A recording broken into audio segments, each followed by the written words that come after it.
నమస్తే, welcome to focus. ఇదొక death trap.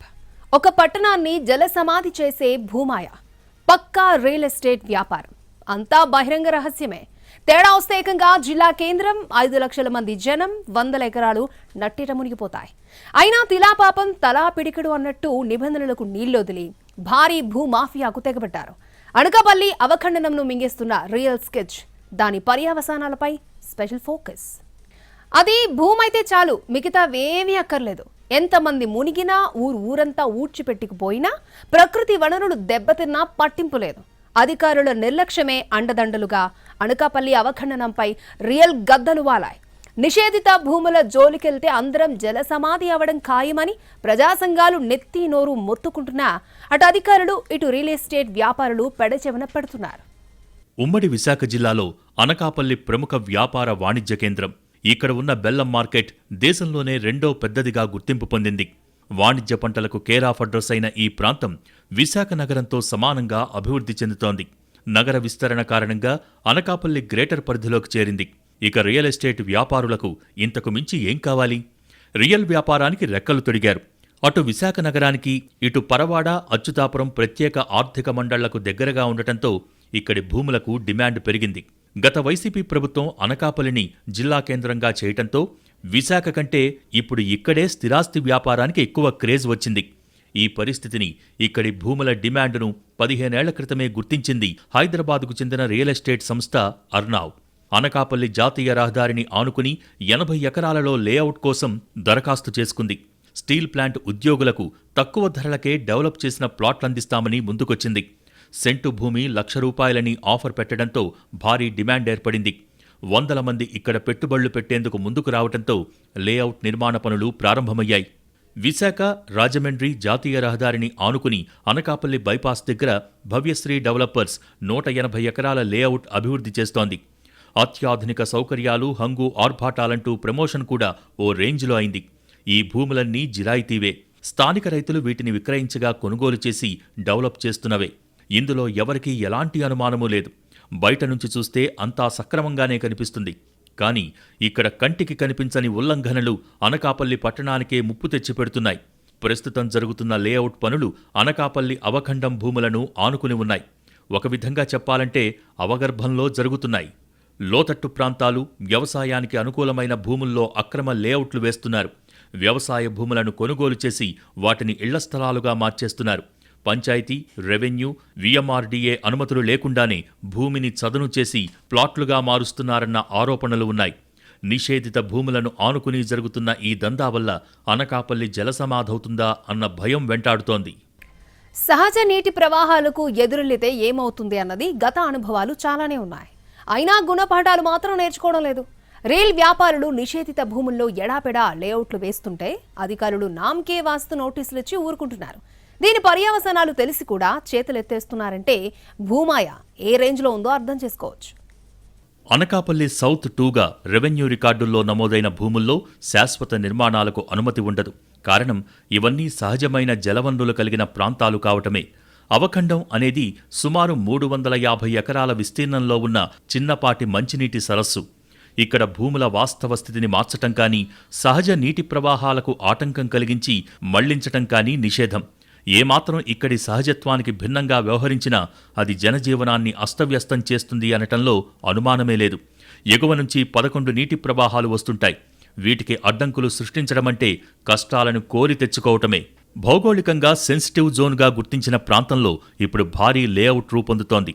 100 అడుగుల రోడ్లు, 4 సెంట్ల నుంచి 12 సెంట్లుగా బిట్లు విభజించి అమ్మేసేందుకు పనులు వేగంగా జరుగుతున్నాయి. ఇందుకోసం రాత్రి పగలు ల్యాండ్ ఫిల్లింగ్ జరుగుతోంది. కళ్ల ముందే ఇంత జరుగుతున్నా అధికార యంత్రాంగం పట్టించుకోవటం లేదనేది అవఖండం పరిరక్షణ సమితి ఆందోళన. అవఖండం భూముల పరిసరాలలో రియల్ వెంచర్ అనకాపల్లి పట్టణానికి ముప్పేనని ప్రజా సంఘాలు గగ్గోలు పెడుతున్నాయి. సహజ నీటి ప్రవాహాలకు అడ్డంకులు సృష్టిస్తే వరదలు పోటెత్తి నట్టేట మునగటం ఖాయమని అభ్యంతరం వ్యక్తం చేస్తున్నాయి. ఈ భయం వెనుక గత అనుభవాలు కూడా ఉన్నాయి. విశాఖపట్నం నుంచి 48 కిలోమీటర్ల దూరంలో కొండకర్ల ఆవ ఉంది. ఇది ఆంధ్రప్రదేశ్లోని 2వ అతిపెద్ద మంచినీటి చిత్తడి నేల. 750 ఎకరాల విస్తీర్ణంలో విస్తరించి ఉన్న ఆవ 150కి పైగా పక్షి జాతులకు నిలయం. చేపలు, జలచరాలు, జంతువులు, వృక్షజాతుల శ్రేణితో గొప్ప జీవ వైవిధ్యం కనిపిస్తుంది. ప్రత్యేకమైన పర్యావరణ వ్యవస్థను రక్షించే ప్రయత్నంలో కొండకర్ల ఆవ బీలభూముల నిర్వహణా కమిటీని ప్రభుత్వం ఏర్పాటు చేసింది. దీంతో ఈ ప్రాంతమంతా కన్జర్వెన్సీ జోన్గా మారింది. కొండకర్ల ఆవ మీదే ఆధారపడి వందల ఎకరాల మెట్ట భూములు సాగవుతున్నాయి. ఈ సరస్సు నిండాలంటే తూర్పు కనుమల నుంచి అనకాపల్లి మీదుగా ప్రవహించే 11 కాలువలే ఆధారం. వర్షాకాలంలో కొండకర్ల ఆవ బ్యాక్ వాటర్స్ కారణంగా అనకాపల్లి సమీపంలో అవకండం భూములు నీట మునుగుతాయి. దాదాపు 6 నెలల పాటు ఇక్కడ వందల ఎకరాలలో మనిషి లోతు నీరు నిల్వ ఉంటుంది. ఇదంతా నేచురల్ కోర్స్ ఆఫ్ యాక్షన్లో జరుగుతుంది. అలాంటిది ఈ ప్రవాహాలకు ఆనుకుని రియల్ వెంచర్లు వేస్తున్నారు. ఇది ప్రమాదకరం కాక ఇంకేమిటి? ప్రస్తుతం భవ్యశ్రీ రియల్ ఎస్టేట్ సంస్థ 5 అడుగుల మేర జిరాయితీ భూములను ఎత్తుచేస్తోంది. దీని కారణంగా వర్షాలు, వరదలు ముంచెత్తినప్పుడు అవఖండంలో చేరాల్సిన నీరు పట్టణంపైకి ఎగువన ఉన్న భూముల్లోకి చొచ్చుకువచ్చి భారీ నష్టం చేకూర్చే ప్రమాదముంది. అవఖండం భూముల ఆక్రమణల్లో తిలాపాపం తలాపిడికెడు. అంతా పక్కా స్కెచ్. VMRDA ఇచ్చిన లేఅవుట్ పర్మిషన్స్తోనే వెంచర్ వేశామనేది రియల్టర్ వెర్షన్. కానీ అదే భూముల్లో శాశ్వత నిర్మాణాలు నిబంధనలకు విరుద్ధమని జీవీఎంసీ అంటోంది. ఇందులో ఏది నిజం? నిషేధిత భూముల పక్కన రియల్ వెంచర్ ఎవరిని ముంచటానికి అన్నది పెద్ద చర్చకు దారితీస్తోంది. చేసే పనే రైతాంగంగా కిందన భూమి ఉండిపోతే అది కరెక్ట్ కాదు కదండి. అందుకనే కొద్దిగా గ్రావెల్ ఒక 2 అడుగులు 3 అడుగులు హైట్ చేసి ఫిల్లింగ్ చేసి రోడ్లు వేస్తున్నాం అండి. అంతే, అంతకు మించి అయితే ఇందులో ఏం కాదండి. కాలువలని వెళ్ళే మార్గం పూర్తిగా గవర్నమెంట్ భూమి నాటి విస్తరణంగా చేసి దాన్ని క్లియర్ చేస్తే ఇక్కడ ఆవలో కానీ చుక్క వాటర్ ఉండదండి. అదేమీ చేయట్లేదండి. ఇంత పెద్ద నాయకులు విధంగా మాట్లాడుతున్నారు కానండి ఈ ప్రజావేదిక పెట్టి. గవర్నమెంట్ భూమిని క్లీన్ చేసి ముందు దాన్ని ఒక మార్గం చేయమనండి. అనకాపల్లిలో చుక్క వాటర్ ఉండదండి. మేమైతే ఏ విధంగా తప్పులేం చేయలేదండి. గవర్నమెంట్ భూములు కానీ కాలువలు కానీ ఎట్టి విధంగా మేము కొంగులం కూడా కదపలేదండి. ఏమైనా కలుపుంటే వచ్చి రమ్మనండి. ఒక గవర్నమెంట్ సర్వేగా చేయించి మేము ప్రతిదీ ఎప్రూవలే చేస్తున్నాం అండి. అనాథరేజర్గా కానీ ఏ లేఅవుట్లు నేను ఎప్పుడు అయినండి మా ఫారం నుంచి. భవిశ్రీ అనే వ్యవస్థ ఎప్పుడు దీనికి ల్యాండ్ కన్వర్షన్ కట్టామండి. ఉడా ఎప్రూవల్ 75 ఎకరాలకి ఎప్రూవల్ తెచ్చే వర్క్ స్టార్ట్ చేసామండి. అనాథరేజర్గా వర్క్ అయితే ఏమీ చేయలేదండి. అనకాపల్లి అవఖండం నిషేధిత ప్రాంతం అనేది బహిరంగ రహస్యం. సహజ నీటి ప్రవాహాలు, చిత్తడి నేలల్లో భూముల వాస్తవ స్థితి మార్పు ఆటంకాలు సృష్టించడం అనేది పర్యావరణ విఘాతం కిందే లెక్క. గతంలో సోంపేట బీలభూముల్లో పవర్ ప్లాంట్ నిర్మాణాలకు అనుమతి ఇచ్చిన సమయంలో నేషనల్ గ్రీన్ ట్రిబ్యునల్ విస్పష్టమైన అభిప్రాయాన్ని వ్యక్తం చేసింది. అవఖండం భూములు కూడా దాదాపు అదే కోవకు చెందినవి. అందుకే ఇక్కడ శాశ్వత నిర్మాణాలపై నిషేధముంది. గతంలో అభ్యంతరాలు ఎదురైనప్పుడు రెవెన్యూ, ఇరిగేషన్ అధికారులు సర్వే చేశారు. అవఖండం, జిరాయితీ భూములను నిర్ధారించేందుకు బౌండరీస్ ఫిక్స్ అయ్యాయి. ప్రస్తుతం లేఅవుట్ నిర్మాణం జరుగుతున్నది పూర్తి జిరాయితీ భూముల్లోనే అనేది రియల్ ఎస్టేట్ సంస్థ వెర్షన్. ఇక్కడే క్లారిటీ మిస్ అవుతోంది. దాదాపు 10 ఏళ్ల క్రితం అర్నావ్ సంస్థ 80 ఎకరాలలో లేఅవుట్ అభివృద్ధి కోసం దరఖాస్తు చేసుకుంది. స్థానికుల నుంచి అభ్యంతరాలు రావటం, అవఖండం భూములను ఆనుకుని ఉండటంతో ఈ సంస్థ పక్కకు తప్పుకుందని తెలిసింది. అర్నావ్ నుంచి వచ్చిన 80 ఎకరాలు, రైతుల నుంచి సేకరించిన మరో 80 ఎకరాలు కలిపి ప్రస్తుతం భవ్యశ్రీ డెవలపర్స్ అభివృద్ధి చేస్తోంది. ఒకే ఎల్పీ నెంబర్ కాకుండా వేరువేరుగా అనుమతులకు అప్లై చేసి వెంచర్ డెవలప్మెంట్ పనులు చేపట్టింది. వీటన్నింటికీ VMRDA అనుమతులు ఉన్నాయని నిర్మాణ సంస్థ చెబుతోంది. నిబంధనల మేరకే 100 అడుగుల రహదారులు, ఇతర సౌకర్యాలు కల్పిస్తున్నామని బల్లగుద్ది చెప్తోంది. అవఖండం భూములను ఆనుకుని జరుగుతున్న రియల్ బిజినెస్ వెనుక పెద్ద స్కెచ్ ఉందా? హైదరాబాద్ సంస్థ తెర వెనక ఉండి స్థానిక వ్యాపారులకు డీల్ ఇచ్చిందా? రైతుల నుంచి భూములు సమీకరించడం ద్వారా వ్యతిరేకతను తగ్గించుకునే ప్రయత్నం చేసిందా? ఇవన్నీ నిజమే అయితే అనకాపల్లికి పొంచి ఉన్న ఆ ముప్పు సంగతేంటే? 11 మంచినీటి కాలువలు మూసుకుపోతే సహజ సిద్ధమైన కొండకర్లకు ఎదురయ్యే దుస్థితికి ఎవరు బాధ్యులు? VMRDA అధికారులు గతంలో అవఖండం ప్రాంతాన్ని గ్రీన్ జోన్ వాటర్ బెల్ట్గా నిర్ధారించారు. దీని ప్రకారం ఇక్కడ ఎలాంటి కార్యక్రమాలు చేపట్టకూడదు. అయితే ఈ నిబంధనల్ని క్రాస్ చేయకుండా రియల్ ఎస్టేట్ వ్యాపారం చేసుకుంటే తప్పేంటని ప్రశ్నిస్తున్నారు రియల్టర్లు. వాస్తవానికి భవ్యశ్రీ సంస్థ చేపట్టిన అభివృద్ధి పనులు రైతులకు చెందిన జిరాయితీ భూముల్లో చేసినవే. వ్యవసాయం గిట్టుబాటు కానందునే భూములిచ్చేశామని రైతులు చెబుతున్నారు. రియల్ ఎస్టేట్ వ్యాపారం మొదలవ్వకముందు 2-3 కోట్ల మధ్య ఉన్న ఈ ప్రాంతంలో భూముల విలువ ఏకంగా 25 కోట్లకు పెరిగిందనేది అంచనా. అనేది మా జిరాయితీ భూములండి. మా జిరాయితీ భూములన్నీ కూడా డెవలప్మెంట్ కోసం ఇచ్చున్నాం. బంజరీ ల్యాండ్ అంతా కూడా 360 ఎకరాల కిందనుంది. దాన్ని బార్డర్ ఫిక్స్ చేసి ఉంచారు. అది బంజరీ ల్యాండ్ కింద కన్వర్ట్ అయింది. ఇప్పుడు మేము పంటలు పండించలేక మా పిల్లలు చదువుల మీద పడిపోయి ఈ అన్యాక్రాంతం అయిపోతున్నాయండి భూములు కూడా. పంటలు పండించే ఇది కానీ మాకేమీ లేదు. అందువల్ల ఇలాంటి డెవలప్మెంట్కి ఎంచుకుంటే, లేదంటే 5 లక్షలకి 10 లక్షలకి భూకామందులు వచ్చి కొనుక్కొని వాళ్ళు రియల్ ఎస్టేట్ చేసుకుంటున్నారండి. అలాంటిది మాకు ఇక్కడ వచ్చి ఈయనేమో మేము డెవలప్మెంట్ చేస్తామనేసి మాకు ఎంకరేజ్ చేయడం మూలాన మేము అందరం స్వచ్ఛందంగా డెవలప్మెంట్కి ఇచ్చున్నామండి. కానీ కొండకర్ల క్యాచ్మెంట్ వాస్తవ స్థితిని మార్చేయటం నిబంధనలకు విరుద్ధమనేది సహేతుకమైన వాదన. నీరు పల్లానికే ప్రవహిస్తుంది కనుక చుట్టుపక్కల భూములు రియల్ ఎస్టేట్ కారణంగా ఎత్తుగా చేస్తే వరదలు వచ్చినప్పుడు బ్యాక్ వాటర్ అనకాపల్లిని ముంచేయటం ఖాయం. ఇలాంటి అనుభవాలు చాలానే ఉన్నాయి. 1990లో వరదలు వచ్చినప్పుడు పట్టణం మొత్తం జలమయమైంది. కారణం జాతీయ రహదారి అనకాపల్లి కంటే ఎత్తులో ఉండటమే. నీరు కొండకర్ల వైపు వెళ్లే మార్గం లేకపోవడంతో ఎక్కడికక్కడ వరద నీరు జామైంది. ప్రమాద తీవ్రత పెరగటంతో హైవేకు గండికొట్టి శారదా నదిలోకి మళ్లిస్తే తప్ప ముప్పు వేడలేదు. ఇప్పుడు జరుగుతున్న రియల్ ఎస్టేట్ వెంచర్ పనుల కారణంగా 11 కాలువల ద్వారా వెళ్లాల్సిన సహజ నీటి ప్రవాహం ఆగిపోతుంది. కాబట్టి అనుమతులు రద్దు చేయాలి అనేది ప్రధాన డిమాండ్. ఎవరి వాదనలు ఎలా ఉన్నా ప్రస్తుతం జరుగుతున్న రియల్ ఎస్టేట్ వెంచర్ నిబంధనలకు విరుద్ధమనేది జీవీఎంసీ నుంచి వెలువడ్డ బహిరంగ ప్రకటనను బట్టి చూస్తే అర్థమవుతుంది. గత ఏడాది ఆగస్టు 21న జీవీఎంసీ ప్రజా ప్రయోజనార్థం ఒక ప్రకటన విడుదల చేసింది.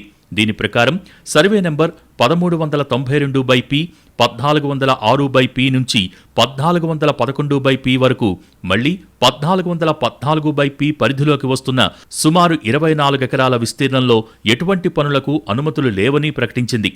ఇవన్నీ అవఖండం పరిధిలోకి వస్తున్నందున ఇక్కడ అమ్మకాలు, కొనుగోళ్లు చట్టవిరుద్ధమని తేల్చింది.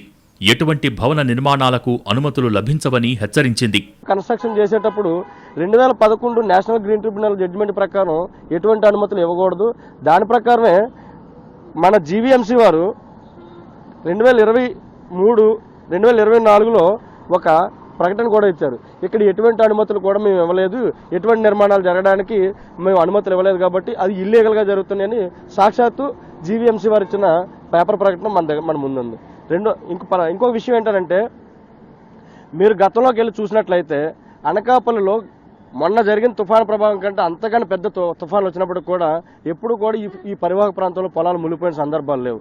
కానీ వీళ్ళు ఎప్పుడైతే ఈ కన్స్ట్రక్షన్ చేసి ఈ ఆవకాండంలోకి వచ్చే నీళ్లకు ఎప్పుడైతే కాణాలు మూసేశారో ఈ పక్కనున్న 180 ఎకరాల వరి పొలాలు మొత్తం మునిగిపోయాయి. అది జిల్లా కలెక్టర్ గారికి, తర్వాత స్థానిక ఆర్డీఓ గారికి కూడా ఒక వినతి పత్రం ఇచ్చారు. పరిస్థితులు పర్యవేక్షించి ఏం జరుగుతుందో ఒకసారి మీరు నిర్ణయం తీసుకోండి. ఇవన్నీ రియల్టర్లకు తెలుసు. అందుకే హైదరాబాద్ సంస్థ తెర వెనక ఉండి భవ్యశ్రీ సంస్థను తెరపైకి తెచ్చిందనేది అసలు ట్విస్ట్. స్థానిక వ్యాపారులు కావటంతో రైతులతో మాట్లాడటం, ఇబ్బందులను అధిగమించటం వంటివి ఈజీ అవుతుందనేది స్ట్రాటజీ. అంతేకాదు, లోతుల్లోకి వెళ్తే అవఖండం చుట్టూ జరుగుతున్న భూమాయలో కళ్లు చెదిరే విషయాలు బయటకు వస్తాయని పరిరక్షణ సమితి అంటోంది. ఇంటిగ్రేటెడ్ కలెక్టరేట్ నిర్మాణం కోసం 15 ఎకరాలను ఫ్రీగా ఆఫర్ చేయటాన్ని ప్రస్తావిస్తోంది. కోట్ల రూపాయల విలువైన భూమిని ఉచితంగా ఇచ్చేందుకు రియల్ ఎస్టేట్ సంస్థ ముందుకు రావటమంటే అక్రమాలు ఎంత వ్యవస్థీకృతంగా జరుగుతున్నాయో ఇదే ఉదాహరణని అంటున్నారు. అవఖండం భూముల్లో రియల్ ఎస్టేట్ కార్యకలాపాలపై 10 ఏళ్లుగా వివాదం నడుస్తోంది. గతంలో రెవెన్యూ యంత్రాంగం కేసులు నమోదు చేసింది. అప్పట్లో బాధ్యులుగా గుర్తించిన వారిపైన చర్యలు తీసుకున్నారు. 2014-19 మధ్య యాక్టివ్గా కనిపించిన రియల్ ఎస్టేట్ సంస్థ ఆ తర్వాత వివిధ కారణాలతో నెమ్మదించింది. సరిగ్గా ఎన్నికలకు ఏడాది ముందు తిరిగి కార్యకలాపాలు మొదలుకాగా ఇప్పుడు పీక్స్కు చేరుకున్నాయి. ఇంత జరుగుతున్న రెవెన్యూ, జలవనరుల శాఖలు ఎందుకు స్పందించడం లేదనేది పోరాట సమితి సూటి ప్రశ్న. ఇదేదో లోగుట్టుగా జరుగుతున్న వ్యవహారం కాదు. నేషనల్ హైవే మీద నుంచి చూస్తే కళ్లకే కనిపిస్తుంది. 2 నుంచి 5 అడుగుల ఎత్తు చేయటం వల్ల జిల్లా కేంద్రం మునిగిపోతుందనే ఆందోళన ఉంది. ఇక్కడ ఆశ్చర్యం కలిగించే వ్యవహారం మరొకటి ఉంది. గత ప్రభుత్వం కొత్త జిల్లాలను ఏర్పాటు చేసింది. అనకాపల్లి కేంద్రంగా జిల్లా ఏర్పాటైంది. అప్పటి నుంచి ఇక్కడ కలెక్టర్, ఎస్పీ కార్యాలయాలు, ఇతర హెచ్ఓడీల ఆఫీసులు ప్రైవేటు భవనాల్లోనే కొనసాగుతున్నాయి. ఇదే అదనుగా భవ్యశ్రీ డెవలపర్స్ ఓ విలువైన ప్రతిపాదనతో ముందుకొచ్చింది. కోట్ల విలువైన 15 ఎకరాల భూమిని విరాళంగా ఇవ్వటానికి రైతులను ఒప్పించింది. ఇదిలా ఉండగా అనకాపల్లికి మంజూరు చేసిన మెడికల్ కళాశాల కోసం వ్యవసాయ పరిశోధనా స్థానంలో 50 ఎకరాలను కేటాయించి ప్రత్యామ్నాయంగా అవఖండంలో భూములను పరిశోధనా సంస్థకు ఇవ్వనున్నట్టు గతంలో ప్రభుత్వం ప్రకటించింది. దీనిపై పలు వర్గాల నుంచి వ్యతిరేకత రావటం, కొంతమంది న్యాయస్థానాన్ని ఆశ్రయించటంతో పరిశోధనా స్థానం భూములను మెడికల్ కాలేజీకి తీసుకునే విషయంలో ప్రభుత్వం వెనక్కు తగ్గింది. ఈ ప్రయత్నం వెనుక భారీ స్కెచ్ ఉందన్న అభ్యంతరాలు రావటంతో అధికారులు వెనక్కి తగ్గారు. ఒకవేళ అదే జరిగి ఉంటే ప్రభుత్వ కార్యాలయాల ఏర్పాటుకు లేని ఇబ్బంది టౌన్షిప్ నిర్మాణానికి ఎందుకు ఉంటుందనే వాదనను లేవనెత్తే ప్రయత్నం జరిగేదని అంటున్నాయి ప్రజా సంఘాలు. వాటర్ బాడీస్, చిత్తడి నేలల పరిరక్షణపై ప్రభుత్వం సీరియస్గా ఉంది. ఇప్పటికే ఆక్రమణల వివరాలను ఆరా తీస్తోంది. ఈ పరిస్థితుల్లో అనకాపల్లి పట్టణానికి ముప్పుగా, జీవ వైవిధ్యానికి శాపంగానూ మారుతుందనే ఆందోళన ఉన్న అవఖండం ఆక్రమణలపై ఎలాంటి నిర్ణయం తీసుకుంటుందనేది వేచి చూడాలి.